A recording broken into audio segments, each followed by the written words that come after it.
Hey, what's going on, y'all? Today is day 33.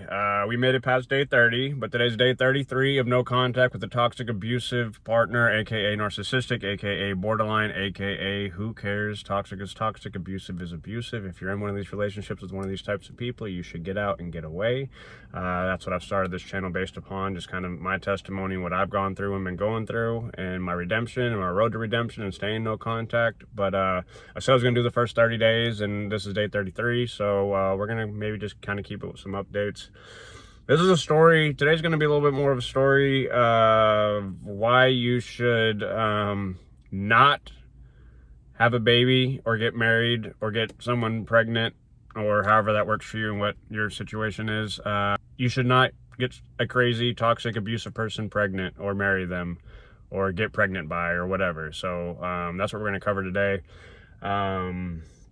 Like I said, if you've been along for the journey, I've shared, I've been very, very vulnerable about everything.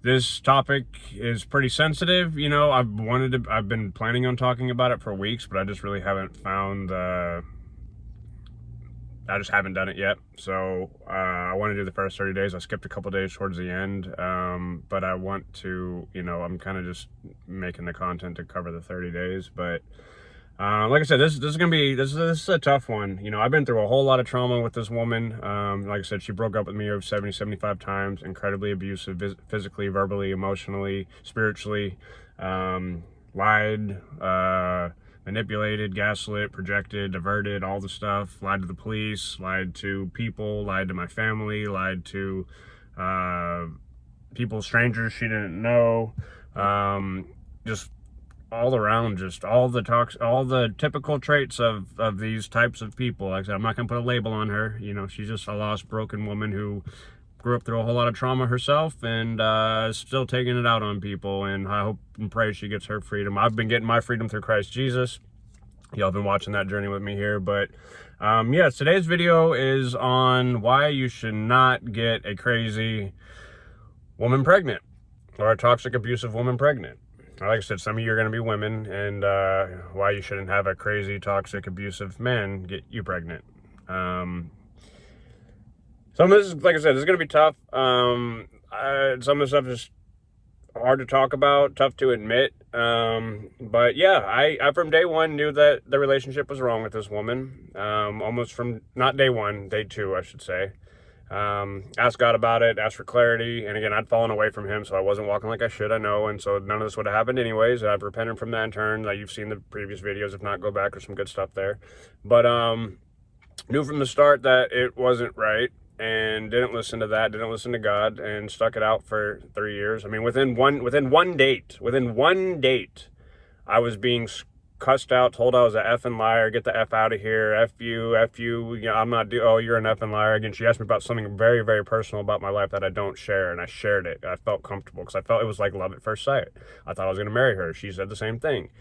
And so I felt comfortable to share that. And I was cussed out as soon as I told, oh, that's not true. There's no way that could be true. Get the F out of here. F you, get the F out of here, kind of a thing. I'm like, you sure? Like, you sure this is what you want to do? Yeah, get the F out of here. I don't deal with liars. Why? Because she's a liar. She's projecting from the beginning. I left. And she sucked me back in and then continued to do so for 3 years. But,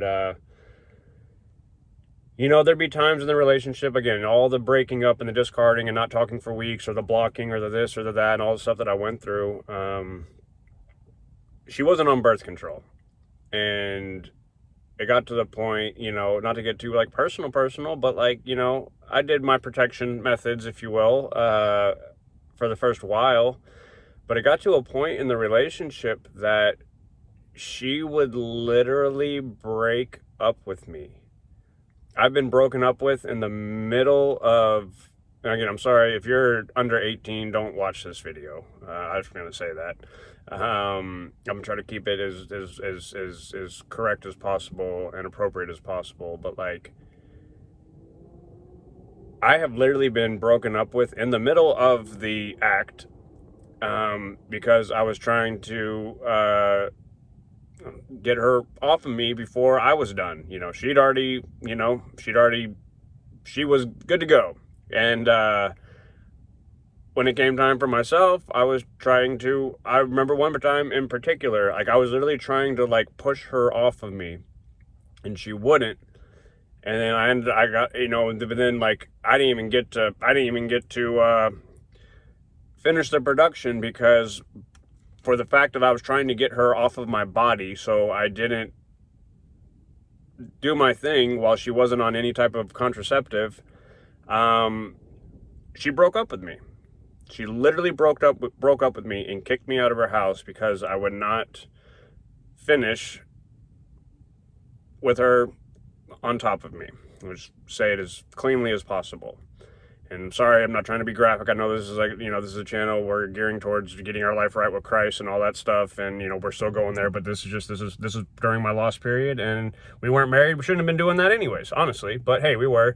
But I'm not even going to get on that on this video because I really just want to help. You might not be a follower, believer yet, whatever. Like, I just want to really talk on this topic. But it was so toxic that literally, if I did not go in her, she would break up with me. I wasn't serious about her. I didn't love her. I didn't want to be with her truly. All these things she would throw on me that if I didn't do that, if I didn't go in her, then I didn't love her and I wasn't serious about her and she would literally break up. Like I said, I didn't even get that day. That particular day, I didn't finish. I was broken up like, this is over. I can't do this. You're not going to do that with me. Get out of here. And literally kicked out and left. And then you're at home and you're like, whatever. And then it's like, again, just through time was programmed and this is embarrassing. I'm a grown man. And this woman had all this control over it. And I don't mean, oh, I'm a man, she's a woman. But like, no, this little 120-pound girl had all this power and control over me. And, at one point she even said, I was seeing a therapist at the time, and I had a text, like, because I would share, like, text per text, like, so something, like, for the next week, we'd only talk through text. There'd be no phone calls. She wouldn't answer the phone or whatever. So it's like, the therapist, like, I would pay this particular therapist extra money to send text, like literally, this is our whole conversation. Can you dissect this before I come in for my next session? Like, I would pay her for, like, a session outside of the session just so she could see our whole conversation. Because I was trying to get help. How do I work through this? What do I do? Like, throughout, like, for, like, the first year and a half, almost 2 years, I was doing that. And so it's like, there's full transparency there, like, but, yeah, broken, oh yeah, so one of the texts was, like, it was something to the effect, I think it was after the time that she broke up with me, like, during the actual act of it, text from her, some blah, blah, blah, yada, yada, yada, a bunch of just whatever, but then she said, like, the words, like, she was like, she goes, you're not worth it unless you're trying to give me your seed. And there's someone else to it, whatever, but like the main gist of it was like, you're not even worth this unless you're trying to give me your seed.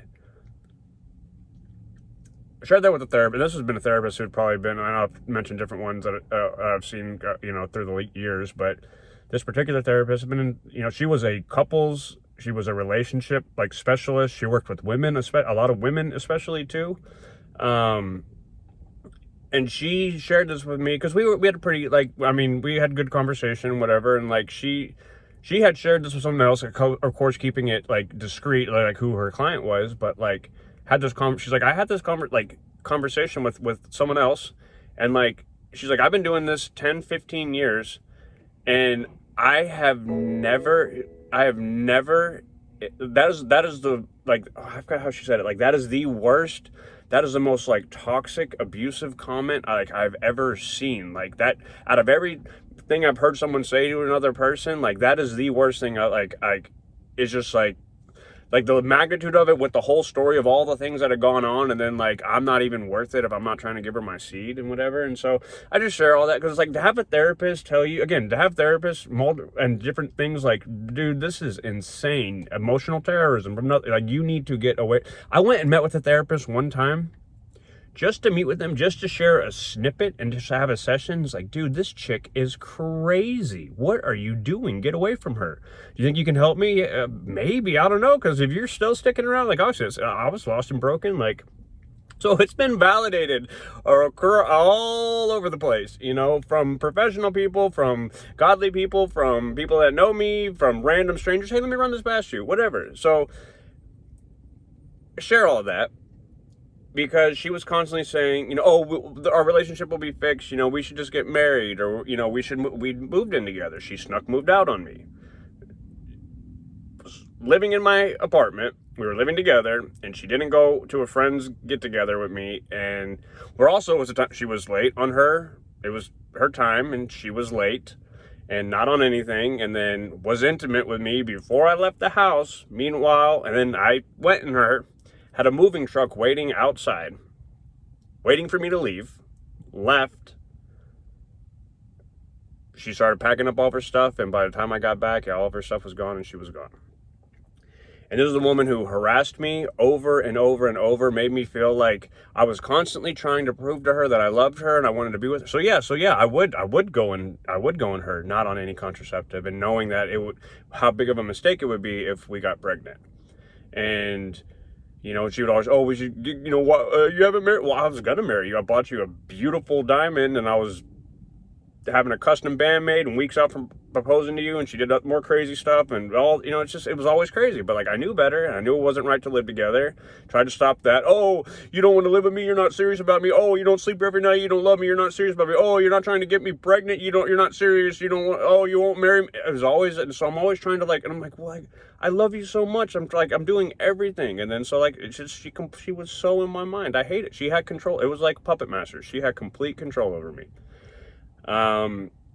But yeah, so if you think that getting somebody pregnant or getting pregnant by somebody is going to fix the toxic brokenness of the relationship and that person, let me tell you, you are sadly mistaken. Because I ended up getting her pregnant. This was like a little more than a year ago now, or year and I don't know, yeah, year and some months ago, or two, I don't know, honestly. Actually, no, like yeah, it was more than that. It wasn't this summer, it was last summer. But, sorry, it's hot right now. We had just broken up, and it was over, when I blow up, broken up, and then we didn't talk for a couple days, and then we came back together, and then like we had like the most, like honestly, the most amazing 2 weeks that we'd had in like 2 years.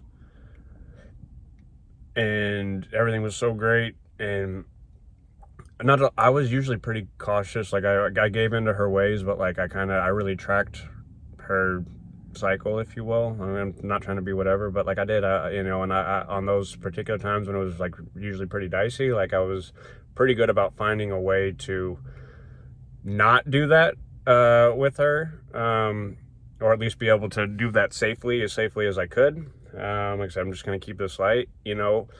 But during that 2 weeks, the love bombing was so insanely good, and we were just getting along so well. It was like, wow, like and like I just forgot about it, and like like I said, I tracked it.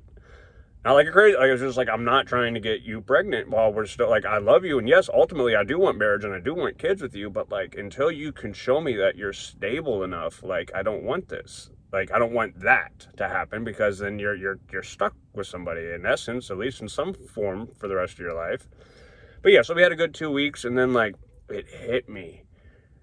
I was like, oh snap, I forgot about that. And like, because I was just like, I was carefree. I was just in La La Land, you know, high up on my, you know, love bombing addiction with her.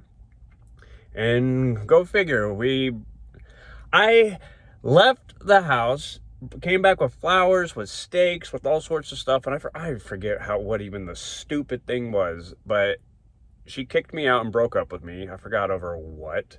You know, I walk into the house with flowers and steaks and something. Again, I never surprised her. I never did anything nice or sweet or whatever. Like, but that's what she made me believe. That's what these people, they always try to get you to prove that you love them and you want to be with them and that you're a good person. And, you know, and meanwhile, they're this horrible person who's treating you insanely bad. And you're always trying to prove that you're not a bad person. You're not the monster they say you are. You're not the jerk, the bully, the a-hole, all these things that she would just lie and speak vomit over me and at me, and while being physically emotionally abusive as well.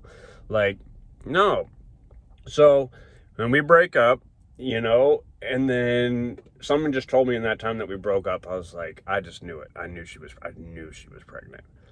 And so, of course, you know, well, one, not because of that, but like I wanted to reconcile it anyways. And we reconcile it, and I come back over there and we're there. And then it's like, yeah, she's been late on her period. And, you know, we take a test. And here's the thing. But here's how bad it was. She wanted a dog from out of state or something like that, and then like, but she didn't want to go get it, and like wasn't able to be flown and whatever. And it was like, I'm sitting, you know, she was like, would you go get it? And it's like, one, you don't need a dog right now. It's the last thing you need. But two, like, I was like thinking about it, and like I was planning it in my head with what I had going on in life, and I was like, you know what, I would go get that for her. And then like, you know, I said that and then she called me a liar for saying that I would do that, and I'm a liar. I would never do anything like that. That's just not in my nature. That's not in my character. Like, I was going to drive 20 hours to go pick up a dog for her somewhere each way. And like, literally was like planning it in my head how I would do it and like what day, when I could do it. Like, and then I'm like telling her that, and then I'm getting accused of being a liar and making that up because that's just not in my nature. That's not in my character. I'm not that type of person who would do something nice or sweet like that. And I'll never forget this. And I'd left and gone to the store and gotten a pregnancy test. And I was sitting there and I was like, if this chick is not pregnant, I'm leaving. As soon as that test says not pregnant, like, I'm leaving and I'm never talking to her again. Like, this is so abusive and so wrong. Like, I'm out. You know, she thinks a baby's gonna fix things, and I didn't think so. So that's what all this is about. Like, this is a firsthand story of why you should not get one of these types of people pregnant, and we're getting there. You know, so she saying that, I'm just like, you are like, this is just so, like, I'm not, if you're not pregnant, I'm out. Like, that's literally what I'm thinking, you know? You're assassinating my character again. It's so far from the truth and whatever. Like, but she takes a test and it's pregnant, and it's like, okay, like, you know, like, I want to be really happy, but like, I'm also really scared because it's like, you're crazy. You're absolutely insane. But, you know, I went, hey, I'm a man. Like, I'm going to marry you. I'm going to this and that. She ended up, like, I think it was within like a day or two. So, I mean, yeah, we're pregnant and we're having a baby. And like within a day or two, because she drives like a really, and I'm already planning, like, I'm planning the house we're going to get. Like, she drives like a really, really small, like very compact vehicle.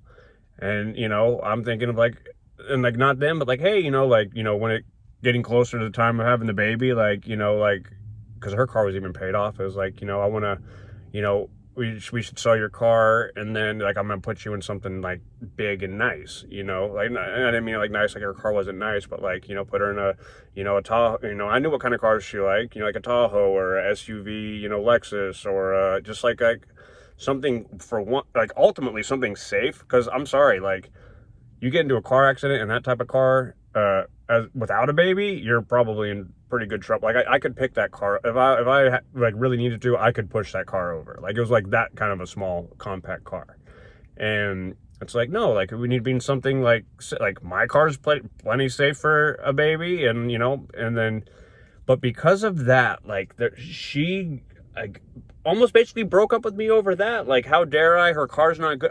My car's paid off. Like, and that's what she just, like, she found offense in it. Like, my car's paid off. There's nothing wrong with it. It's a completely paid off car. And I'm like, I'm not talking about your car being paid off. I'm talking about putting you in a safe vehicle. I was like looking up the safest, nicest cars for a child and like things like that. So because again, I'm not, hey, her car was perfect. It was a car. It was a newish car, like a 2019-ish, probably 2020, whatever, paid off, just very, very small compact car.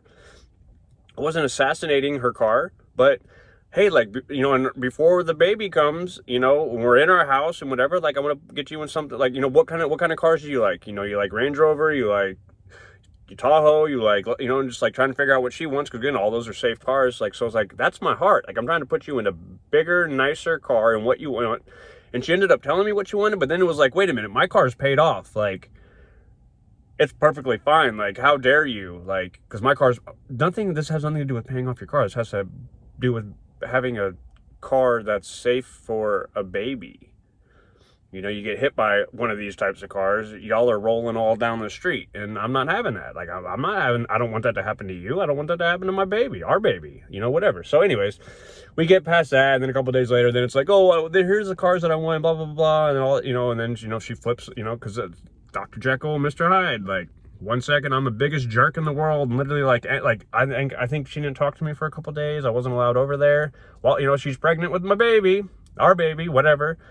But I'm not allowed around because I wanted to get her a nicer car that was safer for the baby and pay for it all.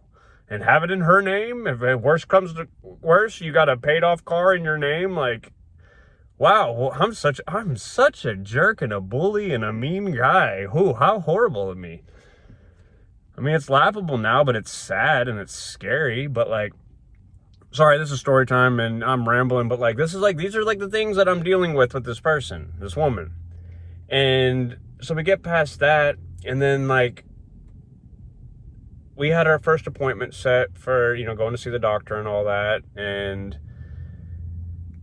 what was it? Like, just during that time, like, it was like a couple week period. Like, there was 3 separate times that she's like, you're just too stressful for me. This is gonna end up hurting the baby. You're gonna hurt the baby, like, with all this stress that you're putting on me and whatever, yada, yada, yada. And I'm like, she was about to probably be moving into my house, like, or my apartment at the time, like, closing out her. This is after she moved out of me and abandoned me, was in her new place. Like, she was going to be stopping working. Like, I didn't want her working during Oh, how horrible of me, and she was perfectly fine with that. Didn't want her working, was going to move her back in, get her a new car. Like, oh man, I'm just old jerk over here, old bully over here. But, I'm so stressful in how I'm treating her. And, like, this is gonna, she's been doing research and talking to people. And, like, she wants a healthy baby. And it might be best that her and the baby just do the pregnancy alone. And then we can talk after the baby's born. Like,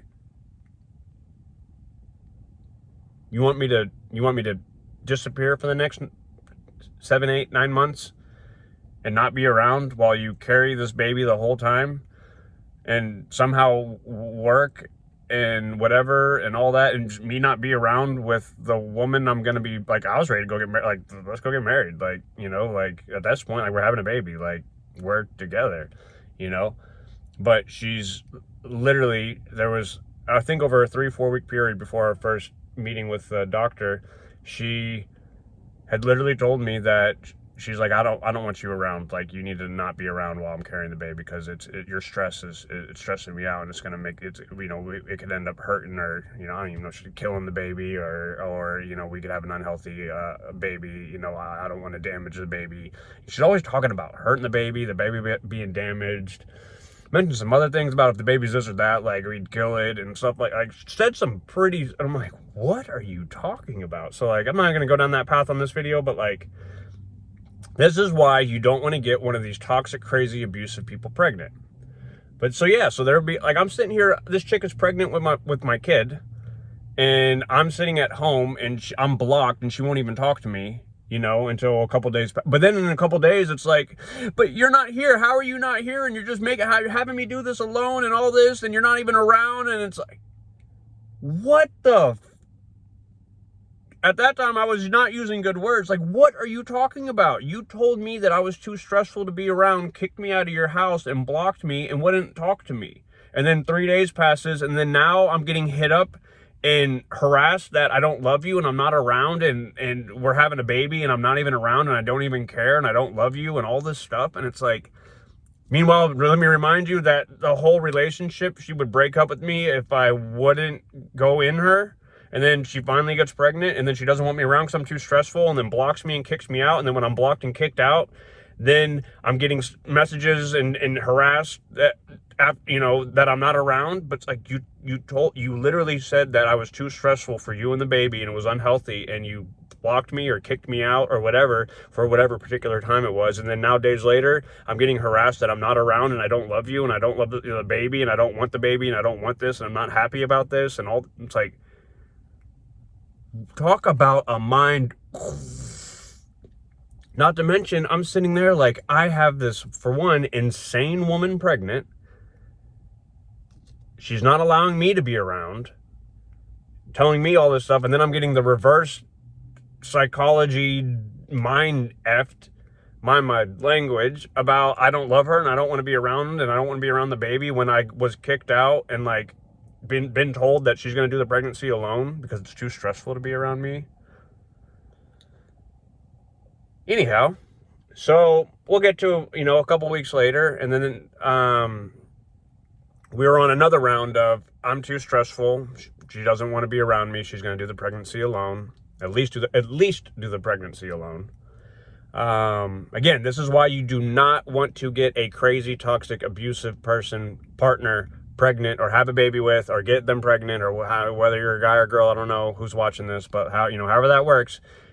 If you know this person is crazy and toxic and abusive and possibly narcissistic or borderline or any of the whatever, again, forget the clinical diagnosis. If this person is toxic and abusive towards you, do not have a baby with them. Do not think that's going to fix anything. Even if they try to convince you how much that's going to fix everything, or just going and getting married and biting the bullet. And that's what that is. That is biting a bullet. Either one of those options. Do not do that. That's what this video is about.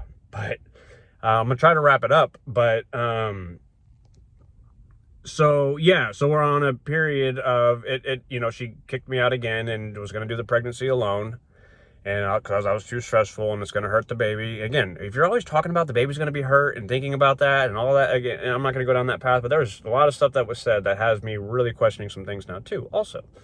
But so and some other things have happened and whatever, and like a couple of days passes, and then like she sends me a message thinking that she had, what'd she say? She's like, I think I'm having some type of miscarriage. I forget what the term was, you know. And then I was at the gym at the time, and like, you know, that was something that was always being negated from me. And, you know, we're not talking because of her. And then I get a random text like, hey, I think I'm having a whatever type of, and she had been, I'm not going to share that, but she'd had complications with something earlier and way, you know, 20 years ago in her life. And so like I was concerned for, like, you know, on that aspect too, like wanted to be like on all of it, you know, all the right foods, all the right nutrients and everything, and doctors, and like just everything being like proper, you know. I'm not some deadbeat trying to skimp out and like, no, like, you know, I think you guys know who I am by now, hopefully, you know. But like,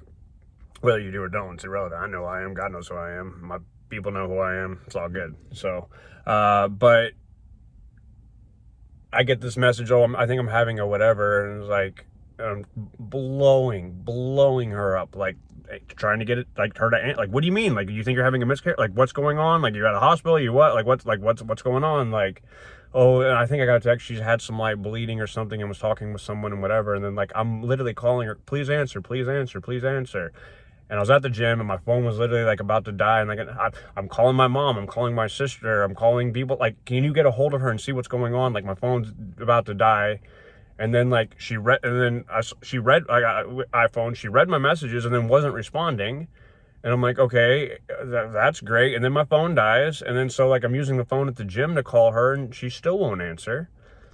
I go home, get my charger, you know, and, you know, it's just like, okay, whatever. And like, no one could get a hold of her. She's not answering anybody. It's like, all right, who knows where she is, whatever. Like, I thought she didn't say anything had happened at that point, but I shower, I get my phone turned on, all that. And then she will only text. I finally, so it's like 4 or 5 hours has passed. And then I'm texting with her, and then she's, you know, she's so scared. She's so whatever. I'm like, okay, well, let me come over there. Oh no, I don't know. I don't think you should be around, and blah, blah, blah, blah. And then like, but then we were, okay. And then like, I think we got on the phone. I'm like, look, like, we did this.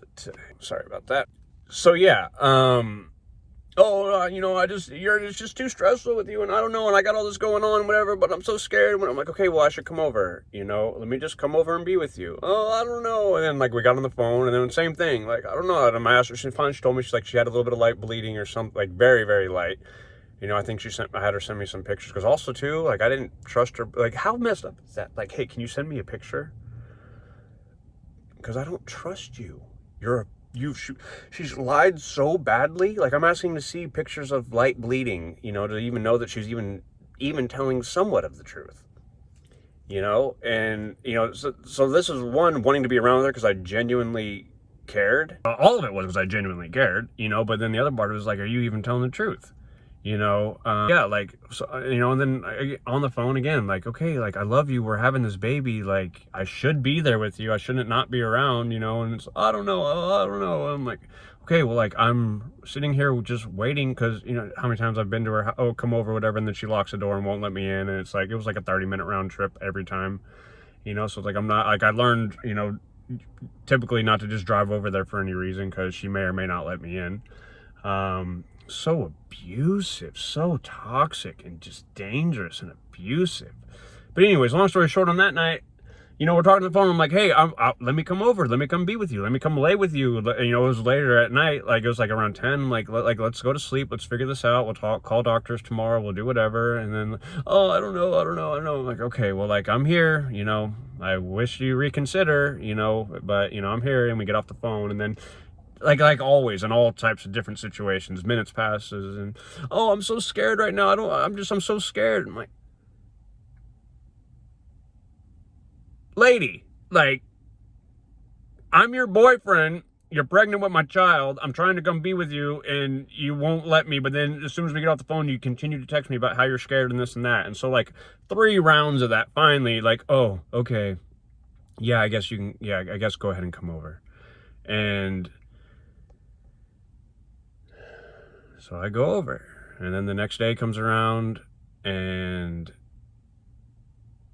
sitting there calling all these, you know, we had an appointment already set up, but like trying, like, hey, this is what's going on, whatever, like, should we come in? And they're like, well, you should probably go get like your blood levels checked because you are coming in next week or something like that. I remember it was something just like to see, like, so we can, whatever all the levels are, like, this stuff's not fresh in my mind, but she wouldn't do it because she's scared of needles, you know. Oh no, we're not. I'm like, no, like, we should really go like check into this to see what's going on here. You have this going on, like, this is what the advice we're getting is. And no, you know, no, she was just fighting me. Like, I'm trying to do what's best and healthiest for our child. But I'm obviously the one being attacked that I was not trying to do what's best for our child and I couldn't be around. But then she wouldn't go to the doctor to get her blood levels drawn and all that stuff and whatever. So it's like, who knows? We get to I think as we got to the next day, and it was something about, we shouldn't be living together, but then I was trying to have her live with me or something, or something. It was something, and she, like, whatever it was like, she said one thing the night before, and the next, it was a complete flip to what she had just said the night before. Like, I think it was a Thursday, and then I went there Thursday night, and then Friday, and then Friday morning to Saturday morning. Oh yeah, I was trying to get her to not work also. She does, part of her work is like kind of, you could, physical, you could say, like, it's not just like sitting at a desk type thing, like, it's actual like physical type work in a way. So, you know, definitely if you're having some light bleeding and we're like, you should definitely not be, nope, doesn't listen to me on that. And it actually happened to be coming up on, it was Father's Day that Sunday. And, you know, and it's like sitting here, I'm like, I don't know if I'm ever going to be a father. Like, you know, I've never had somebody pregnant, like, that I know of.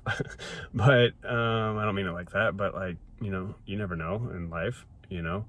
But, and then you're having bleeding and maybe there is something wrong, you know, no one seems too concerned, but, like, they're also not, you know. And it's like, you know, again, we had a thing too, like, never work on holiday, because I was woken up at 5 a.m. on Valentine's Eve because I made a work phone call and was possibly going to have to leave for 30 minutes to go to an appointment, like, right around the corner from her apartment, and, like, in the middle of the afternoon. But I was woken up at 5 a.m. You know, I'm naked in bed, and she's standing there with my clothes and my shoes trying to throw me out in a snowstorm because I was possibly going to work, and how dare I work on a holiday and not talk to her about it or something. I don't remember what it was. So it broke my phone, scratched me up, hit me, threw me around, threw my clothes and my shoes outside, broke my phone. This was before, like, in a snowstorm, you know, so I left for that and that whole whatever. But, you know, but she was going to be working on Father's Day, and it's like, it's Father's Day. We just, like, we're pregnant right now. And, like, for one, it's a holiday. We don't do those separate, you know. And 2, like, we're having a baby. And 3, it's like, honestly, this might be my only kind of Father's Day. I don't know that. I don't know if there's something wrong with this baby, and if I'll ever have you or someone else pregnant again. I don't know. All that kind of going on. But, like, she kicks me out Saturday morning because she flip-flopped more like these crazy people do. Do not get a crazy, toxic, abusive person pregnant. That's the overall. If you want to turn this off now, that's just, do not do it. And I'm first-hand account of why.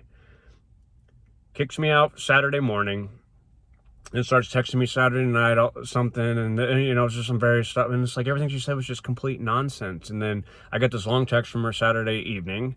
I want to say it was around like 8:30, you know, and it's like this and that and whatever and blah blah blah blah, just a bunch of just nonsense. And then my thoughts and actions are she did like the smoke emoji. That's just all they are. It's just, they mean nothing. What you say means nothing. What you think means nothing. Like, I'm just like, And then I respond back to her. It's a Saturday night. The next day is Father's Day. And then it's, we're on read receipts. She read it Saturday night and doesn't respond to it. Sunday's rolling around, doesn't respond. I ended up going out with my family for Father's Day dinner, and it's like 7:30, and then I started getting blown up. This is so messed up. It's Father's Day, and we're not. And again, she had a work appointment at 6 that would have been done at 7, and I was told that on Friday. And after 7 is when she starts texting me. So she worked, and after, as soon as that was done, and then she said she didn't work, but that's a flipping lie, another lie. I know it's a lie, but started blowing me up. Like, I'm scared, I'm still bleeding, this is Father's Day, we're having this baby, like, why, you're ignoring me, we should be together. I'm ignoring you. Look at your phone. I've been left on red since Saturday night. You never responded. It's been 24 hours almost. It's been 23 hours, and then now you're texting me that I'm ignoring you and how wrong it is of me, and I'm this and I'm that and I'm blah blah blah blah. I think I texted her and I called her after I got out of dinner, and then I get hung up on, and then like I'm starting to text her, like kind of just calling her out more or less, and then she stops reading it, and I'm like, honestly, like, you owe me an apology. Like, you want me to come over tonight? You're scared, you're whatever, like, you owe me an apology, and I'll be there. Like, so if you can find the right, and I'm calling her and she's not answering. She stopped reading my messages at that point, because we were going to go see a movie with my family after dinner. And I was like, no, we already have tickets, all that. You're being like, I'll come over afterwards. And I figured in a couple hours she would calm down, regulate her emotions, and then say something. What a fool of me to think that. I remember getting out of the movie. It's like around 11 or so, 11:30, and I tried nothing. I even tried calling her. I called her. She didn't answer. I texted her. Like, she doesn't respond. And normally I would have driven to her house, at least knock on the door, but like I've done that so many times and she doesn't answer. It's like, you know what? I was like, I'm just going home tonight, whatever. Meanwhile, the only reason I had an apartment in the first place from when we started the relationship was because she was always kicking me out, and I was tired of going to my parents' house because she kicked me out. So that's like the only reason I even had an apartment, was to have somewhere to go when she would throw me out and break up with me. Like, think about that. Yeah, sorry. I'm wrapping up to it all, but don't get a crazy, toxic, abusive person pregnant. I'm gonna say that one again. But yeah, so that's, she doesn't respond. I'm calling her, and again, I don't drive over there, and then I start calling and texting her the next morning, like, hey, what's going on? We should talk, whatever. And then I got a message from her around 4 p.m., 4:30, something like that. She said, I lost the baby. She texts me this. I lost the baby, something, whatever. I lost the baby. And then, like, I'm blowing her up. Like, what do you, like, and she's not answering. Like, what do you mean you lost the baby? Like, you had a miscarriage? Like, where are you? Are you in the hospital? Are you at home? Like, what's going on? And then, like, she read a couple of them, and then I said, I'm coming over. And then she said, no, not home. But then I was like, are you at the hospital? What's going on? Like, nothing. But she was, saying how then, and then even after, how I was ignoring her all week. And it's like, she read my last message, like, Sunday night, call it 7:45. And in between then and another 20, she had ignored me for 24 hours prior to that. And then almost 24 hours later, we'll call it 21 hours later, tells me she lost the baby. But in that meanwhile, from Sunday night to Monday, I think I checked, I'd called at least 3 to 5 times. I'd sent, I think, almost 15 text messages to her. But in her crazy, delusional mind, I was ignoring her. Message after message after message after message from me, phone call after phone call, and not getting a response on any of it. But I'm a horrible guy because I was ignoring her through all of this. Somehow. I've got all the records. I've got the screenshots. I've got the messages. Hey, I'm texting you. I'm calling you. You're not answering. You haven't been answering. Like, I've got it all. Like, but I'm ignoring her, and then she doesn't answer. And so I'm trying to get family again, having to get my somebody get a hold of her. Let me know, one, she's okay. Like, I don't know. Like, I'm starting to, like, are you actually okay? Like, are you okay? Where are you at? Are you in the bathtub bleeding? Are you in the shower bleeding? Are you, on the, like, I don't know what's going on. So I ended up driving to her house. Like, I was like, hey, I'm just going to drive to her apartment. I go to her apartment and knock a couple times on the door. Not pounding, not banging, nothing. Just normal, Actually, I use my foot. Like I said, I'm OCD, and, like, there's a reason why. but like I was using my foot to kind of just like tap on the door with sandals on, you know, just like lightly tap, because again, you could hear anything on the, like you could hear people talking in the hallway when we would be in the bedroom like watching TV, like you could hear everything from outside, so like you barely had to make a sound on the door. And I lightly just tapping with my foot, like if you can hear my car pedal right now, I mean like that, like that's what I'm doing with my foot on the door. Did that for like 30 seconds, a minute, you know, nothing, waited, did it, you know, nothing. I'm like, all right, you know, I guess she's not here. I saw her car there and I'm like, maybe she's at a hospital. Maybe someone, you know, if she had to call an ambulance or whatever, like, and I leave and like another hour passes and like calling my people like, hey, has anyone gotten a hold of her? Does anyone know what's going on? No, nothing. I'm like, all right, I'm going to drive back over there again. So I'm making another 30-minute round trip to go back there. And I go there again and tapping on the door with my foot like I did the first time. And then do that for, you know, a minute or two, and I'm like, all right, like it is what it is. And then I literally had already walked away, was going and getting in my car, and then I get a text message. It said, this is not gonna be word for word, but some of this was like, you better leave. Like I literally was opening my door, stepping into my car. I'm like, what? She's like, you better leave. She's like, the on-site cop heard you banging on my door earlier, and you know, so now they're aware and they're watching you. And I'm like, what? Like, what are you talking about? Like, what's going on? Are you okay? Like, kind of a thing, you know? And it's like, you better get out of here because they're watching you, and you know, the police now know. Like, the police now know what? And I was like, so obviously she's inside her apartment. I'm like, great. I'm like, cool. The cops know. Like, I'm not about calling the police and things like that. Like, so, but like, I'm like, great. The police know. Like, I'm trying to make sure that the woman carrying my child, our child, whatever, you know, I know people get, you know, but like, no, you've got my seed inside of you, you know, that's just as much my baby it is yours. And you're, you know, so I'm like, cool, like the police know, like great, like maybe they can help get to the bottom of this, of what's actually going on, and if you're okay. So I go back to her door, like I was leaving, but I get that message from her, and I'm like, okay, the police know, great, I'm not doing anything wrong. So I go back to her door, and I'm like, and then she still won't answer. And I'm like, and I start speaking at this point, because I'm like, hey, like I'm out here, like you told me you lost the baby, like, because again, you never know, she mentioned the police, like, because she'd called the police before, or done things, or tried to, and whatever. And it's like, I'm kind of being as, like, I'm talking at a voice at this point, like, so neighbors can hear. I'm like, you told me you lost the baby, or you had a miscarriage, or you said you lost the baby. Like, I'm just checking on your well-being, like, what's going on, you know? And then like a minute of that passes, and then, you know, next thing you know, I'm hearing my name, and I'm like, what? Like, she lived on the second floor, and I'm like, what? And I go to, like, it was like the first apartment on the second floor, and like, so I could see down there, and like there was a woman police officer, I want to say, and she's like, you know, she's like, hey, why don't you come down here? I'm like, okay, you know, I go down there, you know, like, hey, what's going on, you know? And I was like, you know, my girlfriend's pregnant. She told me she lost the baby. She's being unresponsive. Like, I'm coming here to check on her well-being, because she went unresponsive on me, you know. And she's like, okay, you know, whatever. So you mind if I pat you down? Again, I'm OCD, and like I was like, I'm wearing gym shorts and like sandals, and I'm like, hang on, like, can I just show you like what's in like my pot? You know, everything was fine, but then I get manhandled from behind, and this dude's trying to put me in handcuffs, and this dude was so mad, and he gets, and I'm like, dude, what are you doing? Like, what am I under arrest for? Like, you're not under arrest, you're being detained. I'm like, what? Like, get off of me, kind of, almost. But like, I didn't fight him, I didn't do anything, you know. And he puts me in I'm like, what is going on? And he's like, we got to figure out what's going on, and well, and, you know, and then like, but then he was just sitting there like, and I'm talking with this lady, and I'm like, dude, this chick's kind of crazy and whatever, and blah blah blah blah, and like, meanwhile, this guy's just sitting here shaking his, like, the look on his face was just like, I want to smash your head in. So who knows what she told him? But this is the on-site, this is the on-site cop.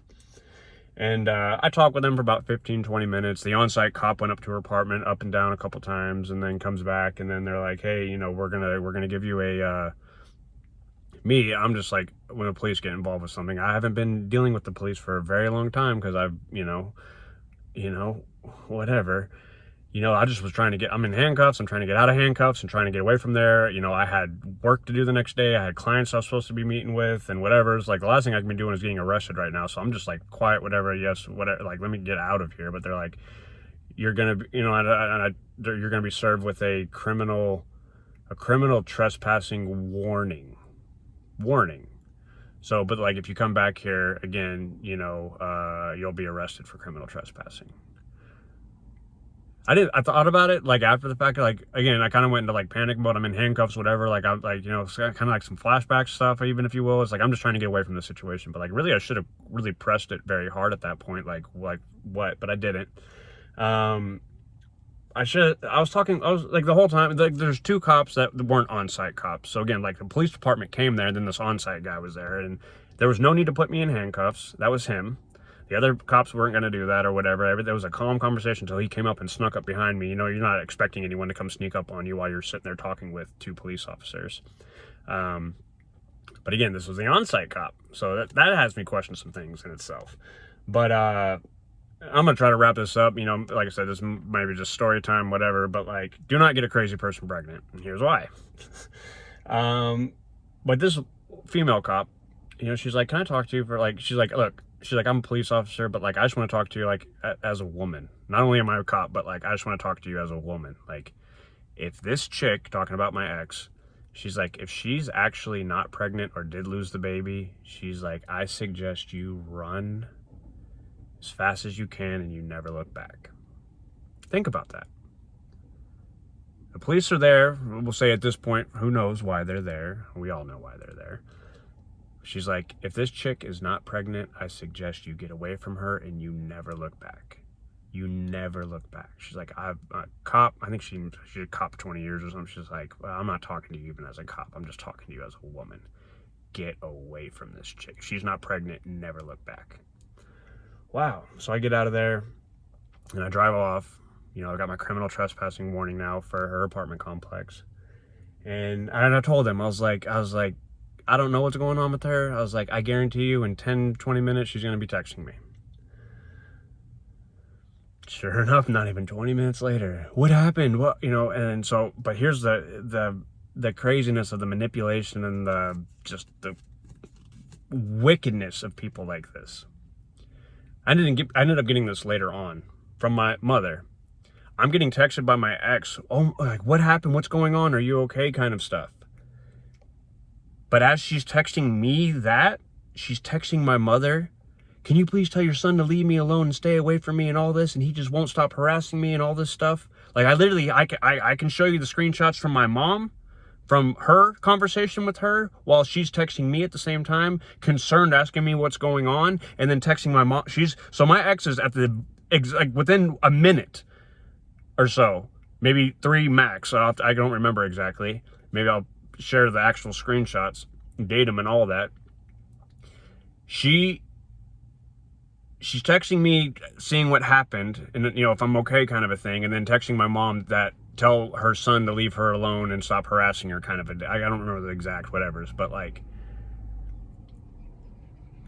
if that's not crazy, I don't know what is. But you're acting like you love me and concerned for me, and then telling others to tell me to make sure that I leave you alone because I'm harassing or whatever. Like,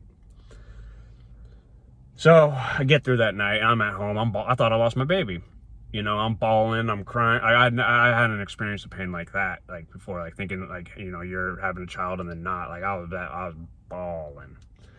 And then I had a therapy session the next day, and I went to that, you know, and sorry, I gotta fix my phone. I gotta get a mount for my car. But I know this is a long video, but this is just, hey, I'm getting this story off my chest. Just showing you again why you don't want to get a crazy toxic person pregnant. And I do the session, I get done. She started texting me right before the session, and then so I wait till I get out, and then she's like, I can't believe you did that, and, you know, like, how dare you do that, and whatever. And at this point, like, I'm just trying, you know, she's like, I don't know if she doesn't know if she lost the baby. At this point, I'm just playing nice. I hadn't really done this in the relationship before, but, like, I'm just playing nice, trying to get in her good graces until we can get to a doctor and see if she is or is not pregnant, or what's going on there. You know, so it's like, I was like, yeah, you know I shouldn't have done that. Shouldn't have done what? Like, I don't know. But she said, I was like, so you didn't call the police on me? She's like, no. She's like, you know, you were banging so loud. The on-site cop, you know, lives nearby, and he heard you banging. And so he came over to my apartment after you left and asked me what was going on, you know, something like that. So that's how the police became. I'm like, so you didn't call the cops? Like, no. Like, he heard you banging, and then he came over and asked, and then like, oh, okay. And then she said she was there with her sister also. That plays into the story. I promise I'm going somewhere with all this. Yeah. So what was it? So yeah, no, she didn't call the cops. The cop heard me, and then when I came back the second time, he was already looking for me, and so that, that I'm like, okay, well, how'd they know my name? How'd they know what vehicle I drove? Oh, I don't know. I guess they, oh, that's what she said. She's like, oh, I guess my sister must have said your name or something, and I guess they saw your car, when you parked. I'm like, oh, okay. So you didn't call the cops? No. They just heard you, and like, you can't be coming over here doing that, and blah blah blah blah. And I'm like, oh, well, I know. How dare I go tap on my girlfriend's door with my sandal lightly when she told me she lost our child and is being unresponsive? How dare I? How dare I be concerned that she might be laying on the floor bleeding out, and maybe that's why she's unresponsive? Like, honestly, I probably should have kicked the door down, but knowing her is just like, something's going on, whatever, even when I went and checked, it's like, but you're battling it all. It's like, what's going on? Is my girlfriend okay? Is my baby okay? Is whatever? But then at the same time, it's like, is this just more BS from her? Like it always is. So I do enough to get into her good graces. She had moved the doctor's, we were supposed to have the doctor's appointment in 2 days, but she had moved it to the next week for some reason after that had happened. And then it was like, why? Like, why would you move it till later? Like, if we're concerned that something's going on with the baby and we don't know if you lost it or not or whatever. And then she ends up moving it. She had got it moved to sooner again, and then she lets me come over again. So it was like, this is when I started sneaking into her apartment, because I'm criminally not allowed to be there. I was so anti-mask and all that stuff during this whole nonsense stuff. So, regardless of that, don't click off because of it. But like, I was wearing a COVID mask and a hat and parking almost a mile away from her house every time I came over. But like I said, I just wanted to get into her good graces until we could get to the doctor. And whatever she said, yeah, you're right. I'm so sorry. I shouldn't have done that or whatever. It was just kiss her butt pretty much until we can get to a doctor. Meanwhile, though, I was doing my due diligence with the police department, getting police records and 911 tapes and all that. And, yeah, so long story short on that, I planned something really sweet for her for the day that we did have the doctor's appointment. She gave me her story. I knew her story was BS, but gave me her story. And then even in the, I'm still trying to be, okay, we're having a baby. That's who I am. I'm going to make this work. We're going to make this work. We're going to get married. We're going to be okay. We're going to make it through this. Like, I'll carry the blunt of all this as I have this entire relationship, but like, I'm not, I don't want to be in a separate household and whatever. And like, I'm going to do everything I can in my power to, and that was the problem. I was doing all this in my power and not with God. And that's more what we'll get. But this, I'm not being all preachy on this message. But knowing that, again, I've got OCD and there's some stuff like with my apartment, like why, we weren't going there at times, but then I got my apartment cleaned and ready. So, because the plan was, she was going to talk to her apartment. Oh yeah, I remember that. The next day when we talked after the police incident, I was talking with her and she was like, you gotta, like, why don't you just talk to the, complex and explain to them what happened, like, you went unresponsive and we were pregnant, and like, I was just, like, the truth, like, why don't you tell them the truth? Well, half of the truth, because the lying part would have been that she was unresponsive, because she was intentionally being unresponsive. And the truth was, I came to check on her well-being and see what was going on. But I was like, why don't you just tell them, like, what was going on? And, this, what we call it, this crazy rogue cop, because that's how she played it. Like, yeah, the guy was just crazy. And, I hate the police, her, she's like, I hate the police and blah, blah, blah, blah. And, and I was cussing at them and telling them to F off and whatever. And I believe that because I've seen her do it before. Call them, but then when they're there, she's cussing them out, Again, walks like a duck, quacks like a duck, it's probably a duck. Chick's crazy. Wow, as I even share this right now, like, I don't even know if I'm going to, like, dude, this is insane. Jerry Springer, man, my parents been married 43 years. I've got 5 siblings. Everyone but one is married, has children, except for myself now. One of my sisters is probably getting married soon. Like, I didn't have any of this growing. Yeah, I ran the streets, but that's not because of my family. That's because I just was a lost kid doing stupid stuff. It had nothing to do with my upbringing or anything like that. But side note. But this is not normal. All my, and I'm not, hey, if you've been divorced, you've been divorced. But like all my best friends growing up, you know, their parents are still married, and all, like, it just like we didn't have this relationship. I didn't grow up around this. Like this was all foreign territory to me. And but yeah, she's like, I'm like, why don't you just talk to the complex and tell them what's going on and like get this thing lifted? And she's like, well, I'll do that next week. She's like, I don't, you know, she's like, I don't want to call them or talk to them and then them think I'm being too rash with changing my mind. She said those, and I was like, whoa, like that. I didn't question her on it, but I was like, you don't want to talk to your apartment complex the day after the police were there and serve me with a criminal trespassing warning because you don't want them to think you're being rash and changing your mind too quickly? I mean, as soon as she said that, I knew what was what. And not that I didn't already know what was what, but so we got to blame it on this crazy rogue cop for, you know, the next almost week. And then I'm back over there. I'm sneaking in there. I'm doing all that. We're pretty much just waiting for the doctor's appointment. I think I was, maybe it was a couple days before I came over there. No, actually, I don't think I had gone. I think we just kind of kept it at a distance. Maybe. I don't know. Maybe I was going over there during that time. Maybe we were just waiting for the doctors or whatever. But still trying to get her to another doctor before then to get her. You're like, hey, we need to get your HCG levels or HGC levels, maybe, whatever that tells that you're pregnant. And again, I know some of you have probably already gone, but this is my story. This is why you don't want to get a crazy, toxic, abusive person pregnant. And I will continue down. This will probably be the last story day, by the way. So this one's exceptionally long, but like I said, I haven't really wanted to talk about it because it still bothers me to this day. But you know, I know she wanted. I got her to. We even went to a clinic and we're gonna get her blood drawn, and then she freaked out in there because of the needles, and I'm scared of the needles, and and we leave and not do it. Like, okay, you know, wait for the doctor's appointment here in a couple days, and then they're gonna be doing this then, and then we're gonna need a new starting point and whatever. But okay, just playing it nice, trying to get to the doctor's appointment. So here's what I do in the meanwhile. I got my apartment completely cleaned because, hey, what if her apartment complex ends up saying no about, you know, this crazy rogue cop and they don't care, you know, and we're having a baby, you know, and, you know, everything's fine at the doctor and all that, and like, but maybe the apartment say no.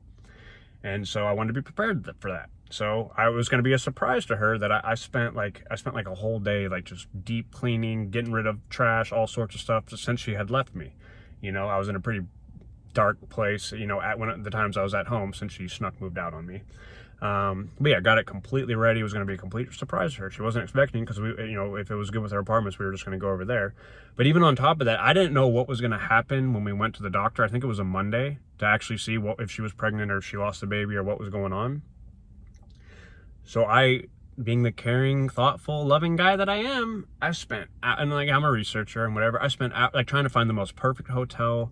You know, obviously alcohol wouldn't be a factor because if she's pregnant, or if not, you know, like, but I wanted it to be an option. Like there'd be bars around, there'd be this, there'd be that, have a nice pool, have an awesome room. Like I put so much thought and care into it, because it's like, depending on how this thing goes on Monday, if we're having a child, one, we should go celebrate and, you know, just have a nice time, and then ready to have a good celebration if she is pregnant. There's not going to be alcohol. But then this other side of that, if she did in fact lose the baby, then we just have somewhere safe to go and just kind of get away and have a staycation. Either way, like that, again, and then knowing what I knew, still planning, again, that's my heart. That's how caring and loving and kind I was to this woman. Although I was a monstrous,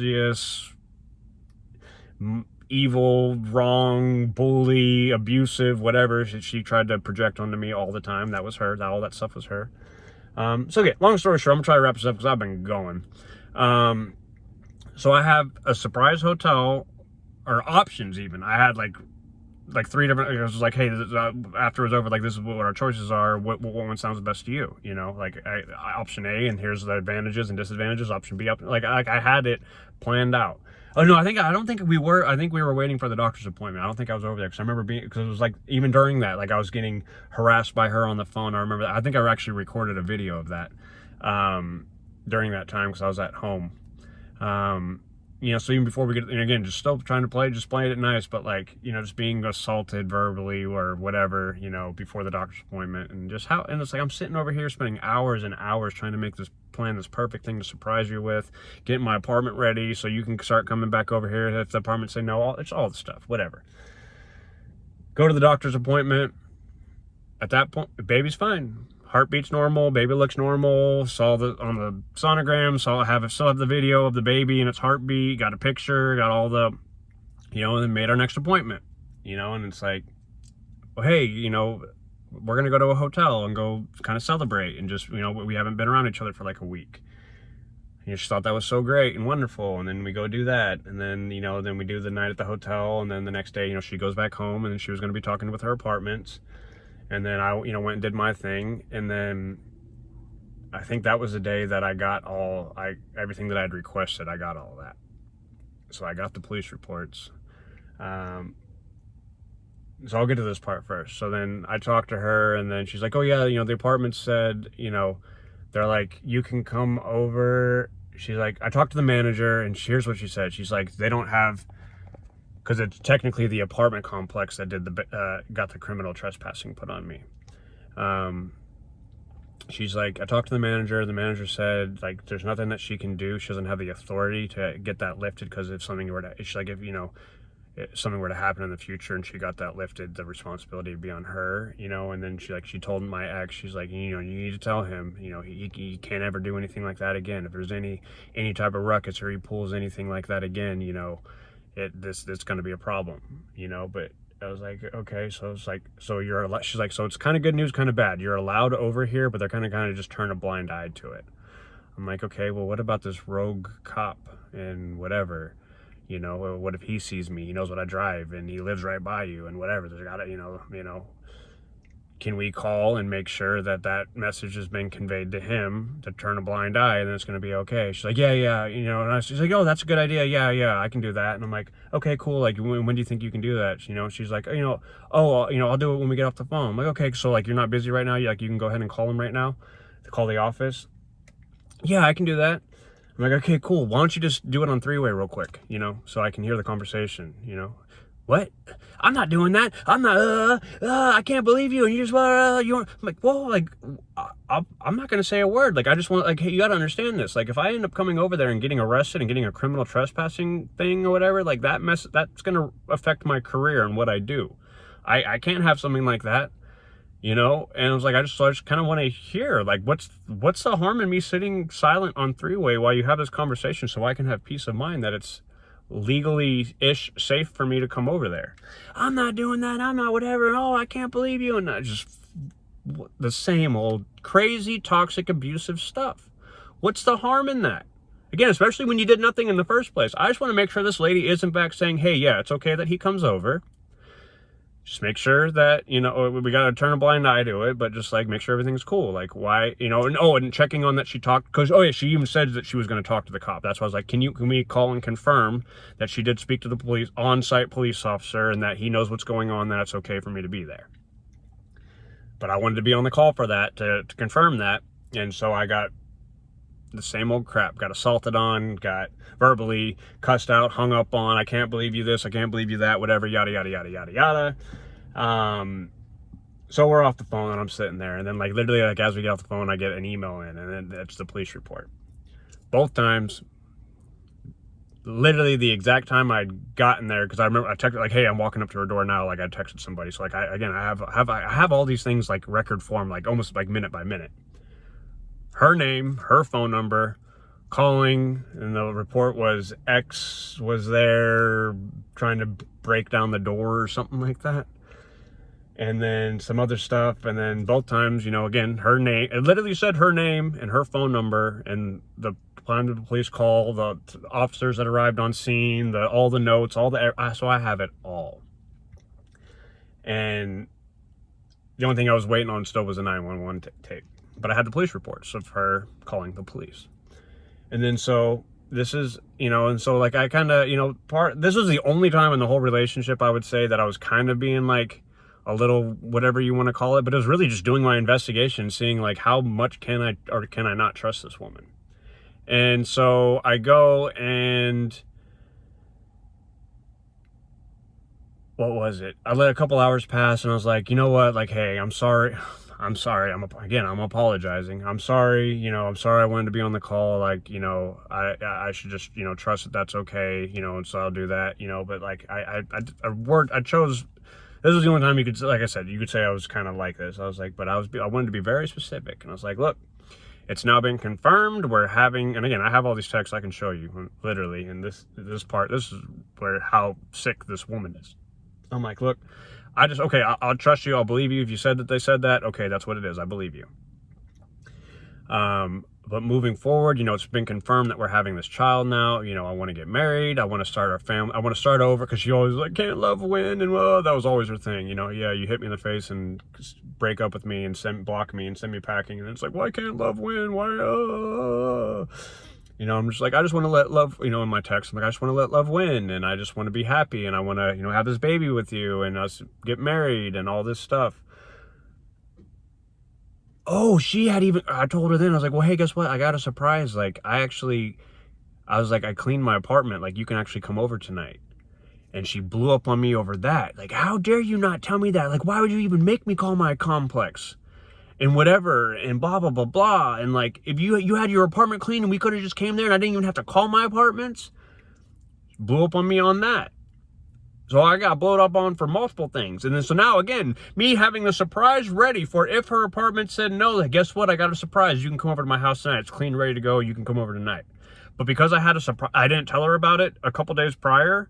And I had a surprise waiting for how it went. Because at this point I didn't know about, but even with the police thing, I was still going to do that because she's pregnant with my child. But again, I'm a jerk. I'm all sorts of horrible things because I had a surprise for her if it didn't go the way that we really wanted it to go, and it didn't with her apartment complex. Because I'm sorry, me not being allowed to be there legally and turning a blind eye, and then knowing that she called the police and lied about the whole thing, you know. But so so she wasn't talking to me and hung up on me on that, and I'm being assaulted mentally. Because I had that surprise for her, and I should have already told her about that, because she shouldn't have had to call her complex then and try to get it to where it was okay for me to be there when I didn't do anything in the first place. It was just a crazy rogue cop who maybe had a crush on her or whatever, and you know, seen her, and then just was being some weird creepy cop. And you know, we kept talking about this weird, you know, rogue cop, on-site cop, whatever, blah blah blah blah. But anyways, I've said enough on that. So again, I let some hours pass, and I'm texting her. I'm like, look, I just, you know, I want to trust you in everything moving forward. You know, I was like, but I just want to confirm. So I know, like, we're having a baby, and I want to do this in love, and I want to be a family, and I want all this stuff. Like, please just, you know, promise me that you didn't call the police, or your sister didn't call the police. Like, no one there, no one else was there, no one else, or yeah, that, whatever. Like, again, like I worded it like 3, 4, 5 times. Like, I sent like a decently long message. Like, I want to move forward in this with you, and I want to know that I can trust you, and I want to move forward in love and trust and whatever. And no, you didn't call the police. No, your sister, no one called the police. You know, it was just this crazy rogue cop intervening and hearing or seeing whatever he saw, and you know, you had nothing to do with it. Like, just, you know, I please promise me so we can just forget about all this and just move forward. Her almost verbatim response was, yes, I promise. You don't have to question my honesty here about anything. I'm a truthful, loyal, loving woman type of a thing, or something like that. Like, I was actually quite, and I also apologize for wanting to be on the phone with the complex and how I should have just trusted her and whatever. And she was like, I was actually quite pleased with what the apartments had to say and how understanding they were for the situation, or something like that, whatever, yada, yada, yada. I'm like, yeah, no, I get it. And I was like, so like, just to be clear, like, you didn't call the police, you know? She's like, no. And I'm like, okay, you didn't call the police, your sister didn't call the police. No, okay, there wasn't anybody else over there that called the police. Like, no one called the police. And that, see, I hate this. This is why you do all this stuff. And you know, like I said, she promised, like, I'd asked her 3, 4, 5 different ways and times that her or no one she knew called the police. And then when I questioned it one last time, she said something, and I was like, wait, do you mean, she's like, she answered in a way that you could look at it either. I'm like, wait, you mean no, you didn't call the police, or like, no, you don't know if someone called the, you know, it was something like that. And then she, that's why I hate this. This is what you do. This is what you do. This is how you do this. This is what you do to me. And, you know, blah, blah, you know, and I'm like, whoa, no, I'm sorry. Like, I just wanted to be clear that I understood you. So like, so what you're, you know, I just reread what you said. So what you're saying is you promise that you or nor no one, your sister nor no one else called the police on me that day. It was just this rogue cop, and you promise that that's what the truth is. I see that now, so thank you for clarifying. And then she responds back like, okay. And then I said something else, and it was like another like one-worded answer. Soon after, I get the 911 tapes. So again, we're moving forward with, oh no, actually, yeah. And then like, yeah, I got the 911 tapes right after that, and I hear her on there, calm as can be. Hi, yeah, my ex is here. He's trying to break down my door. I told him I didn't want to see him. All lies. All lies. I told him I didn't want to see him, and he won't listen. He's trying to break down the door. I already called the complex before he got here. So she knew I was going to come over there because, you know, she's being unresponsive. She knew that. She's like, I already talked to the apartment complex, and there's an on-site police officer named such and such. And they're like, oh, yes, we know him. We work with him all the time. He's like, yeah, he lives here, but he told me to call y'all as soon as he shows up. And they're like, okay, you know, police are en route, and we'll let the on-site officer know as well. So that was the first time I showed up. And then I didn't know any of this. And, you know, and I left, and I came back the second time and knocked. And again, you know, she doesn't answer, and it's quiet. And again, like I said, you could be in the bedroom watching TV, and you could hear somebody talking out in the hallway. But yet she's inside her apartment. There's no background noise. There's no TV on. There's no nothing. And there was someone she was talking to. I could hear her talking to someone in the background. Like in between some of the questions that like the police were asking, either on the first or second call. But like, oh, you better leave, whatever. And I came back to the door. And so again, he's here trying to break down the door. You can't even hear me knocking. That's the funny part. You can't even hear me knocking. But then she said, oh, you know, the on-site officer said that I should call y'all as soon as he gets here. And like, I have the timestamp of like when I was texting somebody of like, hey, I'm walking up to the door kind of a thing. And then me being at the door, and then seeing the time that she called 911 and all that, and putting all those pieces together. Like literally, as soon as my first knock went on the door, she dialed 911. And then I came back the second time, and she dialed. It was like almost like the ex is back. You know, I call her like, yes, no, we're aware. He's like, so he's back again. You know, and they're asking like, do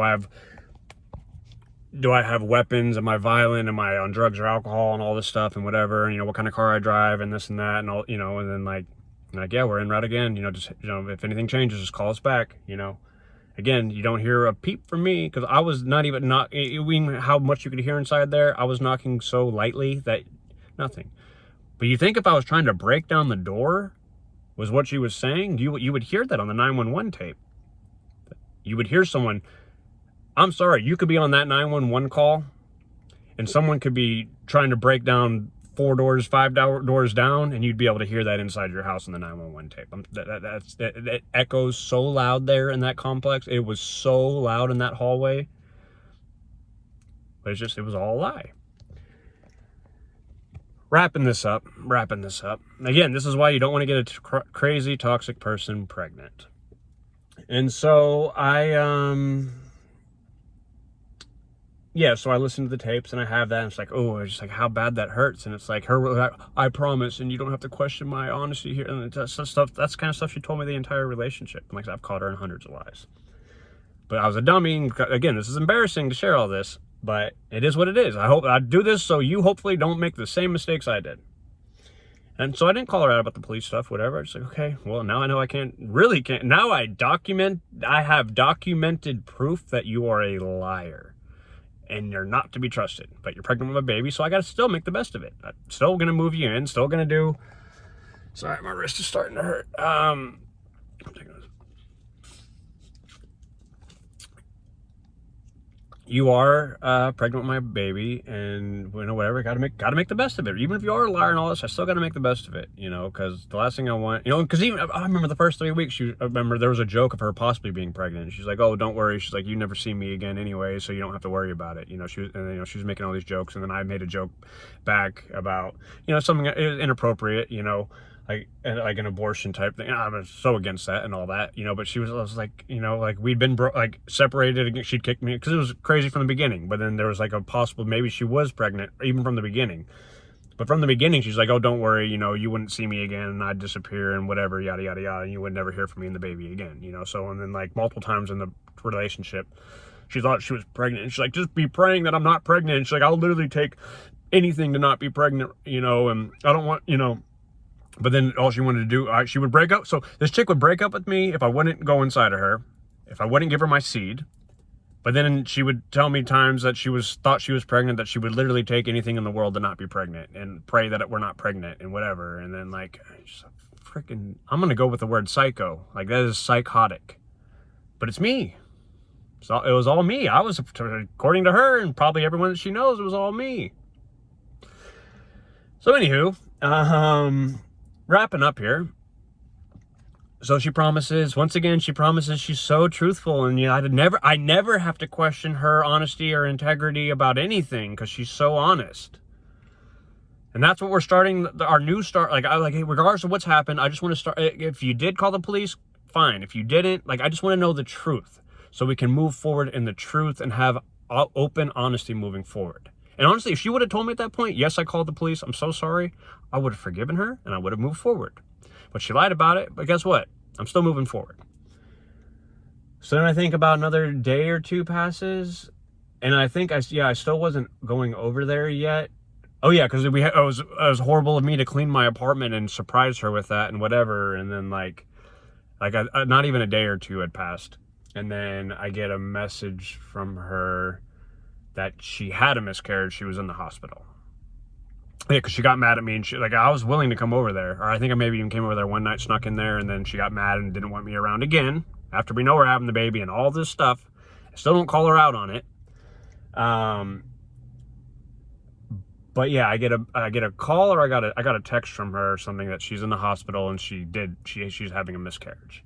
And again, this is how, think about how much I knew how bad she was, how much of a liar she was, that I couldn't take her word at face value that she was in the hospital having a miscarriage. I FaceTimed. I called her first, because, you know, again, I was being a little like, because if I had flat out FaceTime her, she might not have answered. But I called her on the phone. You know, she was kind enough to text me. You know, and then so I called her and she answered. I'm like, are you okay? You know, no, what? Like, are you okay? What happened? Whatever, you know.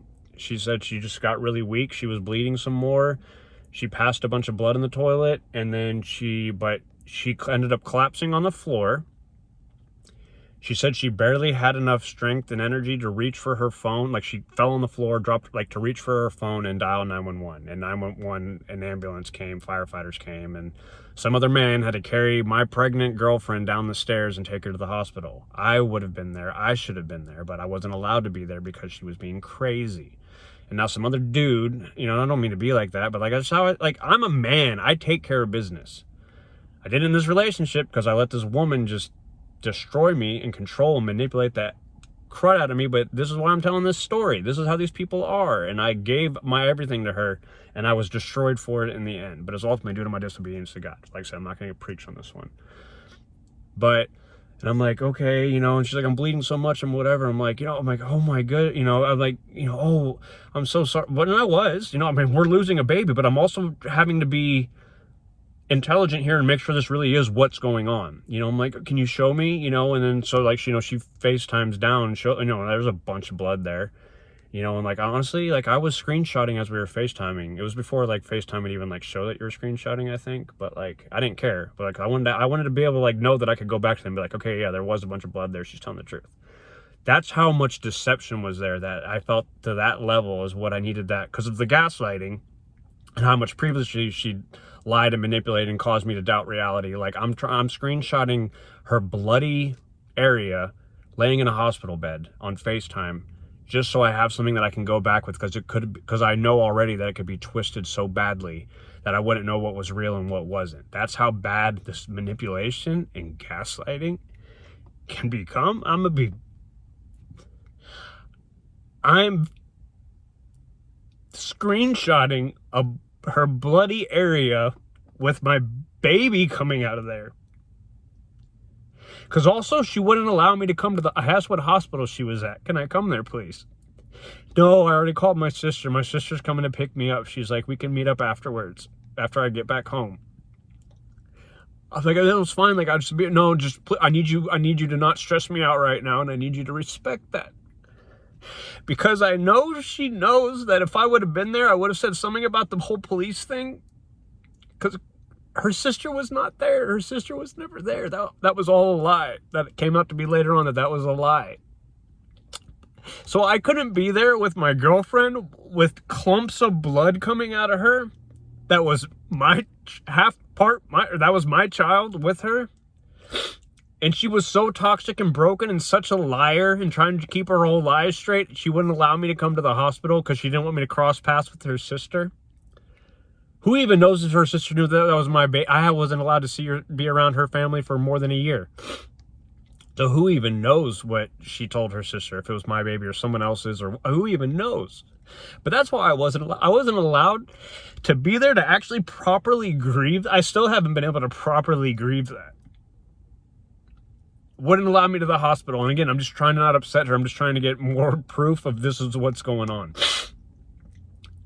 So I let her get out of the hospital. I let her sister take her home. And then even knowing that she's a liar and now we don't have a baby and all that, like, I went over to her apartment that night. I snuck in there, like into her complex. She let me in, you know, and then just held her and we just kind of lost a baby. But didn't really get to, she didn't want to talk about anything. She didn't want to talk about any of it. She's like, that was actually a prerequisite for me coming over. She goes, I don't want to talk about any of this. Just come over and just hold me and like, let's just go to sleep. Okay, I can do that. I had to leave the next day in the morning for something, and then I was going to come back over. And then she starts texting me this and that. And then again, it's like completely like, oh, I forget what it was. Flipped on something that morning already. And then some time had passed and she's saying something. Like I wasn't being as responsive because I was kind of just like, I didn't know what I was going to say at this point. And then I gave her the opportunity. I was like, hey, is there anything you want to come clean about? Is there anything you want to tell me? No. I'm like, I'm like, look, we just lost this baby, like whatever. Like I still want to try to work this out with you, but like this is your time to come clean if you need to come clean about anything. No, what are you talking about? Like, blah, blah, blah. There's nothing, I'm so honest and whatever. And I'm like, did you call the cops that day? No, I told you. I was like, this was whatever. It's just like, I gave her 3, 4, 5 chances. Like, this is the time that you need to come clean or not. No, that's what happened. And no, like, again, I'm so truthful, whatever. And then like, I waited, it took me like 30 minutes, almost an hour to write a response. And I write it, and I called it all out there for what it was and how sick and evil and twisted it was. And then I was like, I'm done, bye. And then I sent the police reports, and I sent the 911 tapes because I had it I recorded it and had it on my phone. And I was like, yeah, no, you're such an honest, loyal, loving woman. I don't have to question your honesty about anything here or ever in life because you're so honest. And asked you numerous times. And you promised me numerous times you didn't call the police. And it was all this crazy rogue cop and all this stuff. And I give you a chance again now to tell me and you don't. Boom. Now, get around these 911 tapes and these police reports. I was like, I'm done. Boom. I sent it. I waited. As soon as she clicked on it and it said red, block. And I was done. I was done. Like I said, so I'm day 33 and no contact right now, but there was still like a whole nother year and almost a half after this. And I'm going to end on this because I know I've gone way too long today. But this is why you don't want to get a crazy, toxic, abusive person pregnant or have a baby by them. Whatever, if you're a guy or girl, I don't know who's watching this. But don't do it. Don't ever think it's going to fix it. You can't fix crazy. You can't. Unless God does some miraculous work, and there is a way to fix some of this stuff for some of these people. And again, I'm not going to be preaching on this one today, but I do believe there is a way for everyone to get set free from whatever they're in bondage to. But I cover that in other videos, and I've been talking for a very long time today, so I'm just about to wrap it up. The only reason I'm still got into it for a longer time period. No, I blocked her. I was done. The only place I didn't... Sorry. The only place I didn't block her was on email. And maybe social at the time, I don't remember. I think maybe she was trying to call me on social, on like Instagram or something, and then I blocked her there, and then just email, and then I'm so sorry, I'll never do that again, I'll never lie again. I promise I was gonna tell you, I just didn't know when. Like, how could I tell you that I had done that and whatever. And it was like the next day after, I didn't say this, but it was like, it happened on a Monday when she called the police and lied about it and lied to them. And the next day, when we were talking, it was like I was doing everything to kiss up to her and whatever. That was her time to tell me, you know what, yeah, I did call them. No, she went with the story. Why would you not tell me the next day when I'm literally sitting there trying to get in your good graces? And yes, I know I shouldn't have come over to there doing that and whatever. That was so wrong of me. I should have just waited for you to reach out to me, or what. I don't remember what I had to say. Like, and no, that was the only time you could say that week was ingenuine, and that was just trying to figure out how much so everything that I know, every reason why I know I can't trust this woman, trying to confirm that and have that written proof and all that. Again, there's an important thing with having, that's why we record things sometimes, or keep records, or in this instance, actually having the written records, written conversations back and forth between her and I, having the written police reports, having the recorded 911 tapes with her voice on it, calling me the X. The X is back.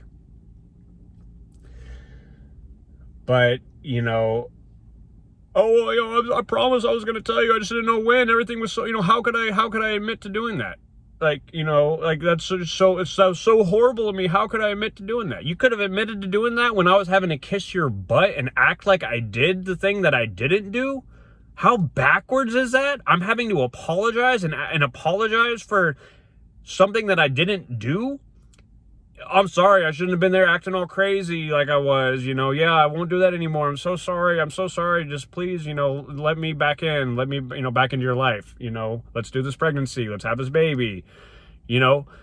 That was your time to say, yo, you know, by the way, I did call the police, you know, because why would you not tell me at that point? I'm literally trying to kiss up to her, to get in her good graces, to even be around, to even consider letting me go to the doctor's appointment with her to see if there was a baby still there or not. That was your time to tell me. Anytime during that week was your time to tell me. How about after that, when I had you promise me 4, 5, 6 times that you were telling the truth? That was your time to tell me. How about that day, when I asked you 4 or 5 times after leaving your house, after we did in fact lose a baby and you did collapse on the floor? How about how is that a week prior I'm coming to check on your well-being to make sure you hadn't collapsed on the floor or weren't unconscious in the bathtub with the water running or something like that, or those are the thoughts going through my head. And then a week later you end up collapsing on the floor and having to dial 911, barely able to reach your phone, and carried out of there by some dude.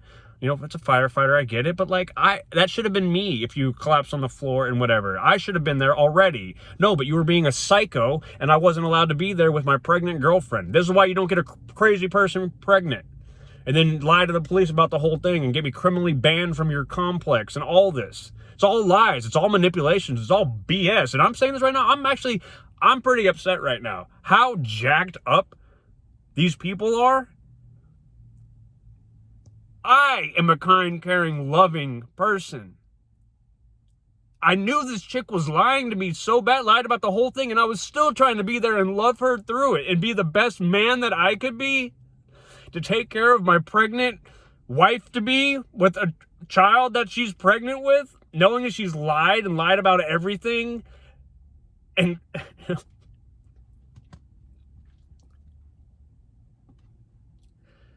but that's how abusive these relationships. So if you're someone watching this that knows someone going through a toxic relationship, that's how big of a mind F these things are. You still can't get away from them. So I'm gonna wrap this up with this.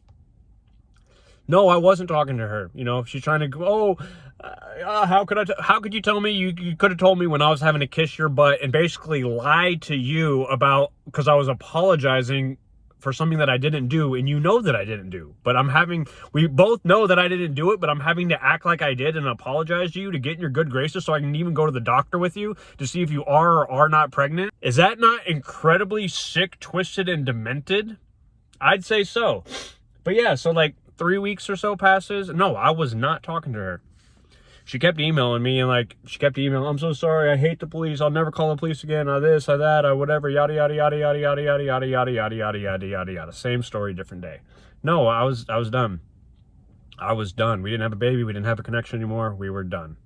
She lied, she called the police on me multiple times, and had previously also, and I haven't gotten into those stories.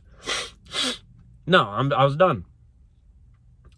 But me being the good guy that I am, I get a call from her. No, not a call. I got No, I think that's what it was. It was an Instagram message maybe, or an email or something. Like I said, maybe I'd unblocked her on Instagram and then reblocked, like to have more direct conversation. I think I unblocked her on Instagram.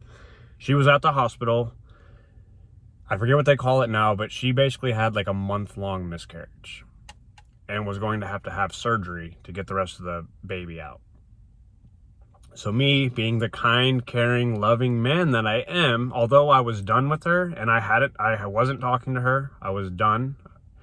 She was blowing up my email for weeks and how sorry she was and whatever. No, I was done. Like, there was no, if this hadn't happened, I definitely gotta get a car mount. If this hadn't happened, I was never talking to, that's how done I was. That was my breaking point. But then she's in the hospital having to have an emergency surgery with our baby. And it's like, I'm sorry, at the end of the day, I am a man and I take care of business. Yes, I'll come be with you. Yes, I'll be with you for this going on. Why? Because it was our baby. I consciously made the decision to be intimate with her and to pass my seed along, and it created a child. I'm a man. That was my decision, regardless of how I was manipulated into that. I still made my own decision to do that, and we created a child together, and that's what you do. You step up and you take care of your responsibility. We are grown adults here, people. So I went to go be with her at the hospital. This is what, she's had many surgeries. She's been in the hospital plenty. You know, she's going to be having emergency surgery. Like, she's like, like, hurry and get here. But then she'd ask for food to have for after. It's kind of a thing. And then she was going to be having the emergency surgery. They call it emergency. I mean, it wasn't like, like you're, like we need to do this in the next 5 seconds. But it was happening that evening to clear everything out and all that. And then, like, I get there and I brought the stuff that she'd asked for, and then she's sitting there eating it. And then the nurse comes in and is like, wait, are you eating right now? She's like, yeah. Like, no, you're about to have surgery. And then so now, instead of having surgery that night, now they got to wait till the next morning to do the surgery. Meanwhile, my best friend's father had just died. And I'm needing to be there for that and be there for him, but I'm having to deal with this now. And I was so effed up. This is like my childhood best friend. I was so messed up that I wasn't even able to properly be there for him how I should have been and been supportive, because I was such an emotional wreck and then all over the place. And even with the funeral, but it's because the next day was like the day before the funeral, where you, I guess you go to the, the church and everyone kind of just hangs out, and the next day is the funeral. So let's call this a Sunday night. The Monday was that service thing, or the pre-thing, and then Tuesday was the funeral. So Sunday night, she's supposed to have this emergency surgery, and then she got a hold of me, and then I went to go be with her for the emergency surgery. I to this day, I think she did this intentionally. She knew what would happen if she was eating food when they came in. And so they saw her, and so they canceled it. And her knowing how I operate and the man that I truly am, not the man that she says I was, the man that I actually am. Yeah, of course I'm going to stay here with you. I slept, and we're like, it wasn't like a big room or like, no, like we were in like a little area with a curtain around. There's other people in there. Like, I slept in the bed with her, this little tiny hospital. Thankfully, she's a twig, so it worked okay, but sleep in the hospital with her, until they're getting ready for the surgery. And then they moved her up to a room for that to have like recovery and after, before, whatever. But like I ended up, and then it gets delayed and delayed and delayed and delayed. And I had to leave, like literally, because they're getting ready to go take her off for the surgery. Is when it was like, I gotta go at least be at this service with my best friend, my childhood best friend, whose dad just died. Who like I used to like basically live with them in my young, growing up, vice versa, him at my house. So I leave for that and come back and pretty much pick her up from the hospital type thing. And then she goes home. I acted like I was gonna pick her up because enough time had passed before I could get back over there. Like her car was there. Because she had driven herself to the hospital for this one. Again, I can't be there while the baby's actually passing, while the real miscarriage is happening. I can't be there for that, and still hadn't had a chance to properly grieve that. Can't be there for that. But then now, a month later, when I've completely, or 3 weeks later, whatever, completely stopped talking to you, blocked you because you're a lying, abusive, manipulative, toxic person. Now why am I the one that you call to be there with? Why don't you call your sister again? Why don't you call your friends that you put above me? Why don't you call, all these other people that are more important than me and have been more important than me? I can't be there when the baby's coming out in chunks, and you're in a hospital bed because you collapsed on the floor and had to call 911.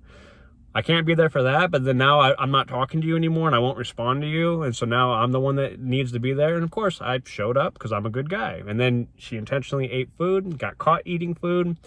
So I had to spend more time with her, stayed the night with her. And obviously we're talking more. I mean, I'm staying the night with her and I'm just being there. But then we get out of the hospital. She drives home. I go home. And then, you know, she's like, you know, we need to, I'm not having you over to my house. You used to live here. You snuck moved out on me. Please, just give me another chance. Let's talk. You know, I'm not coming over there. And I was like, you want to go pay for a hotel? And this is foolish me, but still having a hope that she could get it right. You want to go rent a hotel room? I'll come stay the night with you in a hotel room and we can talk some more. And so we did that for like 2-3 nights, and then it just all started back up. And then next thing you know, I'm sneaking into her apartment every night,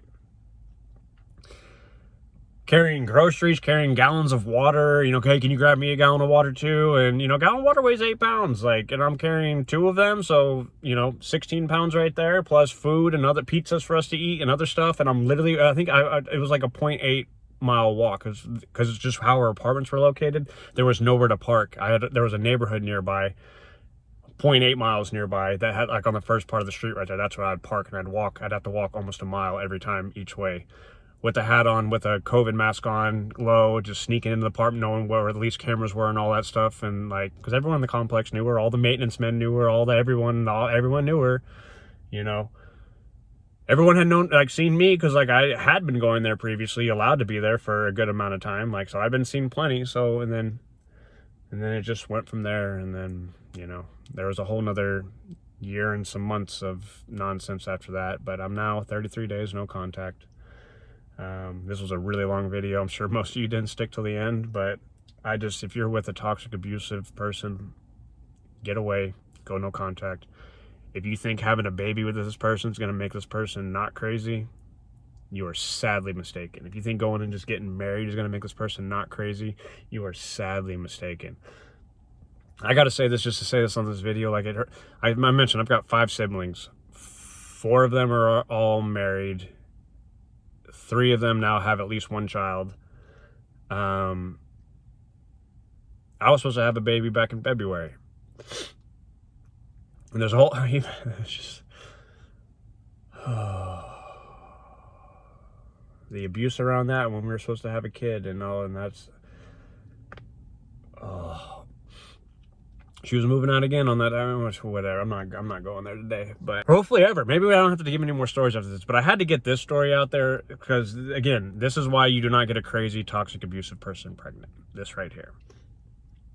But, you know, I haven't told anyone in my family this, you know, but I've got 4 nieces and nephew now, I think. 4, 5, 4, something like that. You know, I have a big family, and, you know, we have a big family group text, and everyone's always sending stuff of the babies and this and that. And, like, I'd be lying if I said it didn't almost break my heart every time I see one of those pictures. I try to be a part of the conversation. I try to say something. I guess this is something I need to deal with God about, because I didn't give this up in what I gave up to him. But it breaks my heart almost every time I open that up and see them happy with their children, because there's still a part of me that I'd have like an 8-month-old right now. As crazy as it was, as crazy as this woman was, I was in love with her. I wanted to marry her, and she was pregnant with my kid. And now when I see other people's kids, my own siblings' kids, or my own brothers and sisters' kids, like, it hurts every single time I see it. I think about the child that I was going to have. I could be married with a kid right now. Yeah, with a crazy woman, but, like, I don't know. There's something that for, at least for me, like, I know that I've wanted to be married and have children since I was a little kid. I always saw what my wife looked like, and that's what my ex kind of looked like. I envisioned what the woman looked like, and that's who I ended up with. She ended up being pregnant. Like, I've been wanting to be married. I've wanted to be a husband and a father since I was a kid. I want that more than anything in life. And so now when I see my brothers and sisters and their kids, like, it hits me almost, not every time, but almost every time. It makes me think about, I should be a dad right now. I was going to be a dad right now. Because I never got to grieve losing my own child because of all the chaotic, Yeah, no, and everyone's, no, the child wasn't born, but she was, I think she was like 3 months along by the time like all this had happened. I was almost 3 months along. Basically, for through her first trimester, like, I don't care how you think or view that, or oh, it was only this big. I don't know. There was a human life that her and I created inside of her stomach. So it's been, you know, more than a year and a half now, almost 2 years, and it's still, or what, I don't know. I'm not thinking time right now because I'm kind of just emotional. I'm being vulnerable here with y'all. This is real. It's why you don't do this stuff. And so now when I see, you know, it's not like, oh man, no, I still want to get married, and I still hope to find a honest, loving, virtuous woman that's my equal, my partner, that I can trust in always and never have to question. And same for her to me. There's someone out there like that for me. I'm speaking, there's someone out there like that for me. But no, it hurts every time I see my siblings' kids, because it just reminds me that I would have been a father. Could have been a father. You know, I say supposed to be. I was supposed to be. It would have been. But so I share all that today, folks, to just warn you. If you think having a baby, getting pregnant, or running off and getting married is going to fix a crazy, toxic, broken relationship, you are sadly mistaken. First off, you should just get away, period. The only thing that's going to fix you, the only thing that's going to fix me and is fixing me, the only thing that's going to fix your ex or your soon-to-be ex or my ex is God. It's all God. It's Jesus. It's Christ. He will heal them and mend the heart. Like I said, I've let a lot go. It's like I said, this is a story I didn't want to talk about, and I just realized here at the end of this, like, I can let a lot of stuff go to God. I need to let this go to him as well, because it still obviously has an emotional effect on me. And I can't have that. I gotta be living and walking it out in freedom. The only reason I've been able to do this no contact so long is because I have truly repented and submitted to God and given it up to him, and I'm seeking him like I never have before.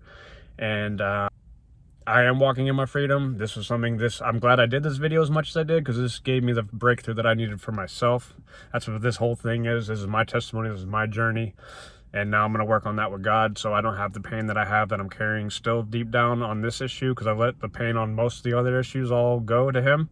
I forgot about this one, and this one just reminded me of it. So thank y'all, because this one actually helped me. I'm doing all these to help y'all. This one actually kind of helped me. But yeah, don't have a baby with a crazy person. Don't get a crazy person pregnant. Don't marry a crazy person. If the person is toxic, abusive, narcissistic, borderline, or just toxic and abusive, emotionally abusive, you can define the relationship at times as emotional terrorism, or they're lying, they're manipulating, they're cheating, they're physically abusive, emotionally, verbal. I know I'm repeating myself. Like, we know what the traits are. If you're with someone like this, get away, go no contact, keep them out of your life. They don't deserve access to your life any longer.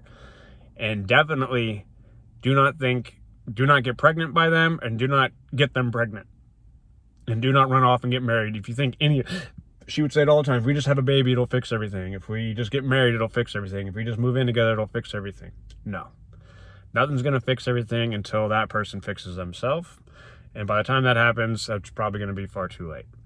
But I still hope that they fix themselves. I hope your person fixes themselves, and I hope that you get your freedom in Jesus' name. Peace.